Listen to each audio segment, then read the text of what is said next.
A mummified body of a former employee, Larry Murillo Mercado, was found behind a cooler at his work on the 24th of January 2019. Contract workers were removing shelves and coolers from the former No Frills supermarket site in Council Bluffs, Iowa, when the disturbing discovery was made. His parents reported their son missing on the 28th of November 2009 after he became upset and ran out of their home. They told police at the time that he was acting irrationally, possibly because of the medication he was taking.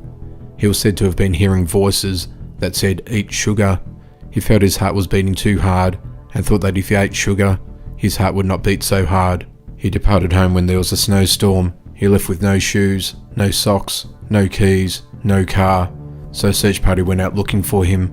The concentrated search area was in general location of his home, as well as open fields, parks, and railway yards, which were close to his home.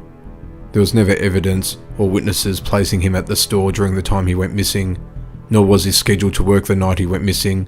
The police department did not receive any call for service at that location for any suspicious fluids or smells, or viewing a body behind a large cooler unit. Investigators believe he went to the supermarket and climbed on top of the coolers. The space was used for storage for merchandise, and employers would sometimes go there to hide when they wanted to take an unofficial break. He's thought to have fallen into an 18-inch gap between the back of the cooler and a wall when he became trapped. It was the heavy duties equipment's high volume that likely led to his death, investigators said.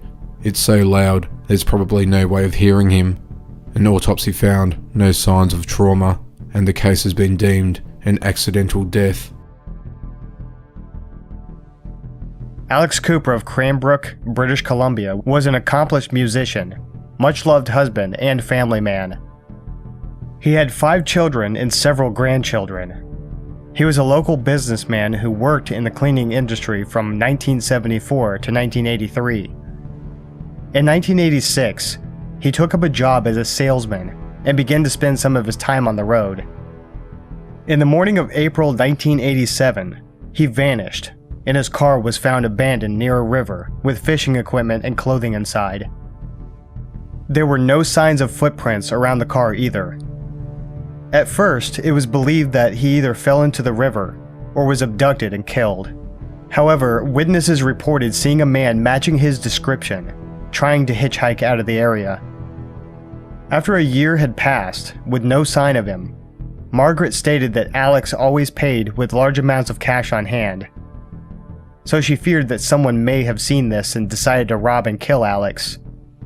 Hospitals nearby were contracted, and an extensive air and land search began, but no trace of Alex was found, so Margaret declared him dead.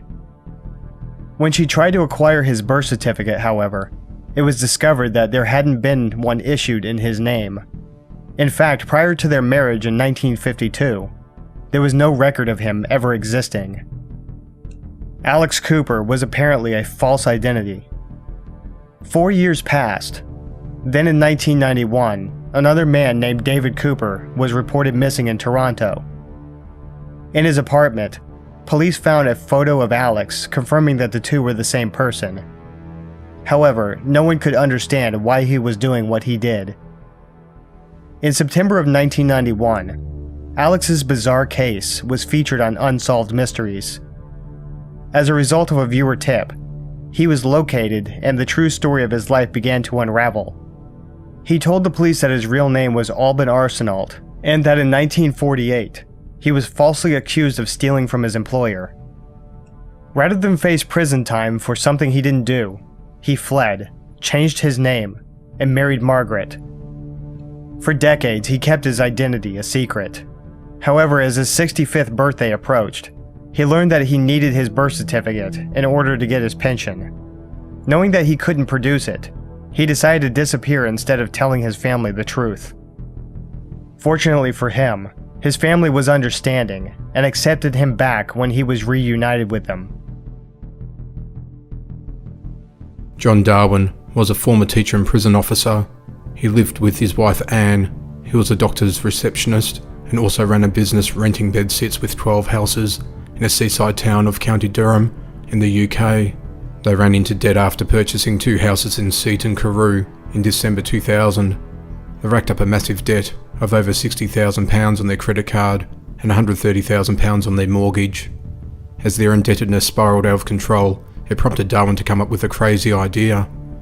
He decided the best way to liberate himself and Anne out of this financial burden was to fake his own death at sea, thereby leaving his grieving widow to claim his life insurance. Not long after, they'll begin a new life in Panama, forsaking their 2 grown-up sons, Mark and Anthony, who would mourn the loss of their dead dad. For 5 years the plan worked. It all started in March 2002, when Darwin put his wild plan into action. He proceeded to paddle out to sea, in his canoe, and capsized it, faking his death, and sparking a massive search and rescue operation. His body was never found. However, eventually his smashed up canoe was. Meanwhile, Anne went and collected £250,000 in life insurance payouts. During the years that Darwin was presumed dead, he lived for some time in a bedsit next door to the family home. He then secretly moved back in with his wife Anne in February 2003. Meanwhile, a death certificate was issued stating that Darwin had died on the 21st of March 2002. Sometime that year, a tenant of the block of the bedsit flats that the Darwins owned, Lee Wadrop, recognised Darwin and asked him, "Aren't you supposed to be dead?" To which Darwin replied, "Don't tell anyone about this." Wadrop later said that he had not told the police because he didn't want to get involved. Incredibly, Anne and Darwin pulled this charade off for 4 years. John would wear a wig and call himself Tom, posing as a handyman if he ever had to answer the door. As he grew more confident, he went out and about with a bushy beard. He even borrowed books from the local library under the alias John Jones. Finally, Darwin acquired a fake passport in Sunderland in the same name as his alias, using the identity of a baby who died in 1950, and the couple moved to South America to live more openly. The doting wife told their sons she needed to start a new life in the sun. With everything going well, Darwin took his next bold step, returning to the UK and walking into a police station to claim that he'd been suffering from amnesia all this time.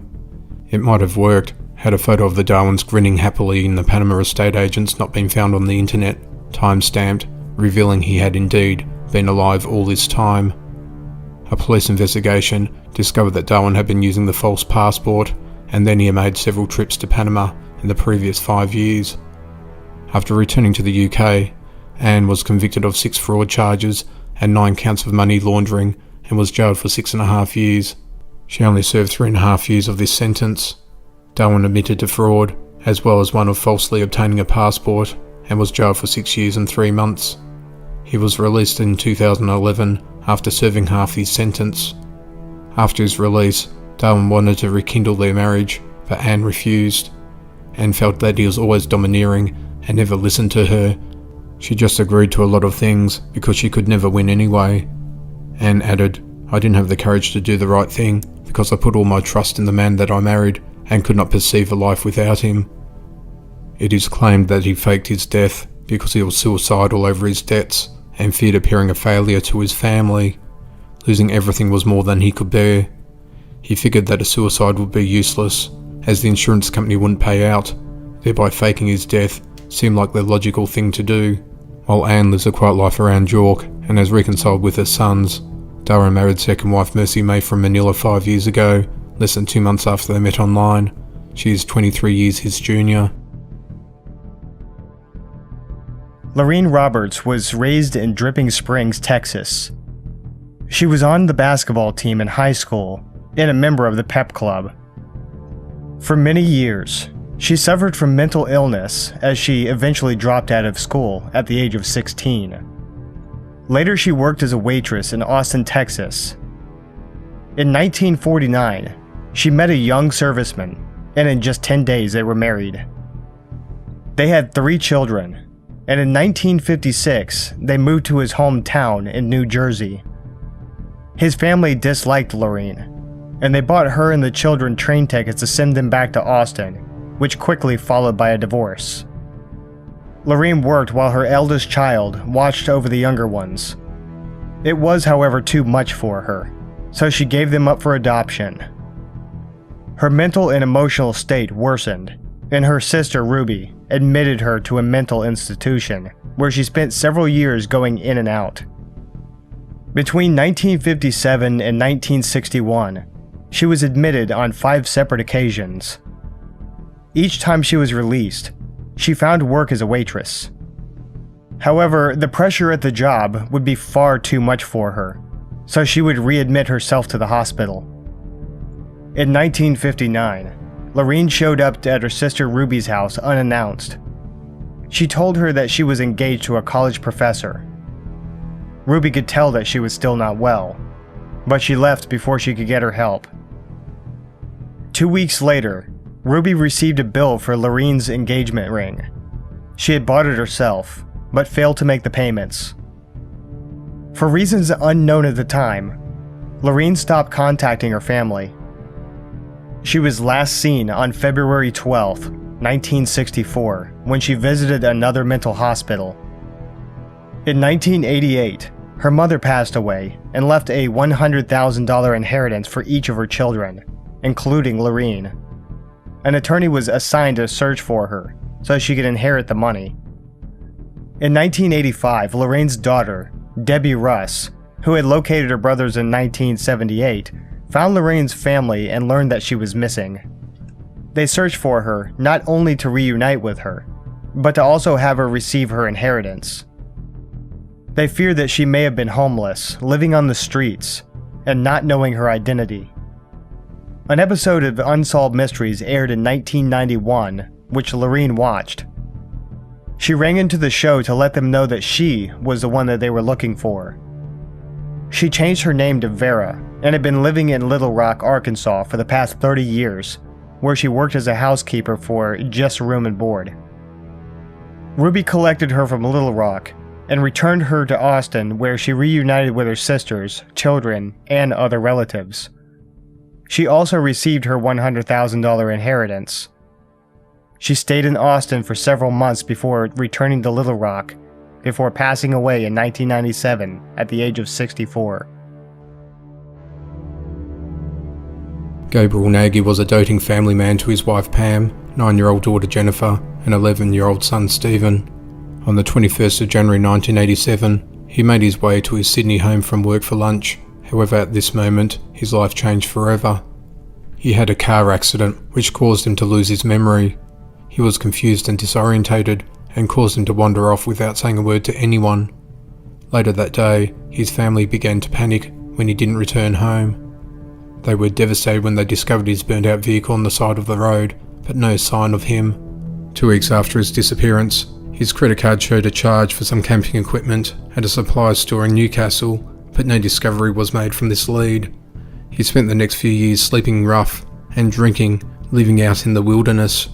He went through a succession of jobs on fishing boats, farms, and building sites. A pastor of the church offered him a job as a caretaker and provided him with much needed support and accommodation. His life continued with no memories of the tragedy, other than the bleeding from his head. With no sign of their relative, his family had all but given up on ever hearing from him again. During most of his time away, he had been living under a pseudonym. However, he started having flashes of his proper name. Senior Constable George Robinson, who was involved in the inquest into his disappearance only weeks before declaring him dead, had scanned Medicare records and discovered somebody with the same name who had recently had eye surgery. For over 20 years, Nagy had been suffering severe amnesia working odd jobs. He had effectively started over from scratch. But after making an emotional reunion with his family, many of his memories came flooding back. Scarring on the back of his head correlated to the condition of his car accident, and medical examiners believed it caused a neurological condition, placing him in a dissociative state which can cause people to wander off. Despite the positive reunion and celebrations, he didn't move back in with his family, who relocated to Queensland's Sunshine Coast after the tragedy, but he keeps in regular contact with them. Mary Ann Urich went to go visit her sister, Pat Tier, a married mother of 3 young children, in the spring of 1967. As she made her way home, she had an intense, dreadful feeling. Once she arrived at Pat's house, she found her children unattended. Her daughter explained to Mary Ann that she was sleeping in the bedroom. When she entered her room, she found her lying unconscious on her bed. Doctors evaluated her and discovered that an aneurysm was blocking blood flow to her brain. An extremely risky procedure was completed, where the artery in her neck had to be clamped off. The surgery was successful, but caused an impairment to her memory, resulting in almost total amnesia.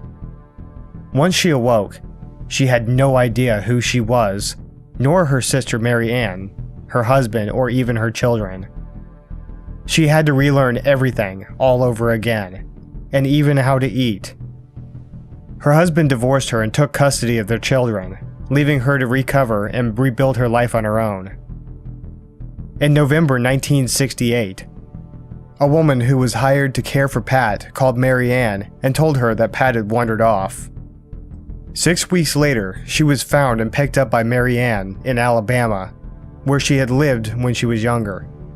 She claimed that she could not remember how she got there.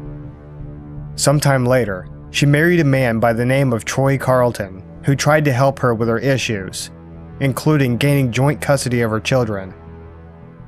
In January of 1971, she wandered off for the last time from Houston, Texas. She turned up a year later at the welfare office in San Diego. However, when the officer working contacted one of Pat's aunts, the aunt believed that Pat was still in Texas. By the time the mistake was realized, Pat had vanished again. More than 30 years had passed, and in 2004, she was found alive and well in San Francisco. Her family reported that she hadn't wandered off since.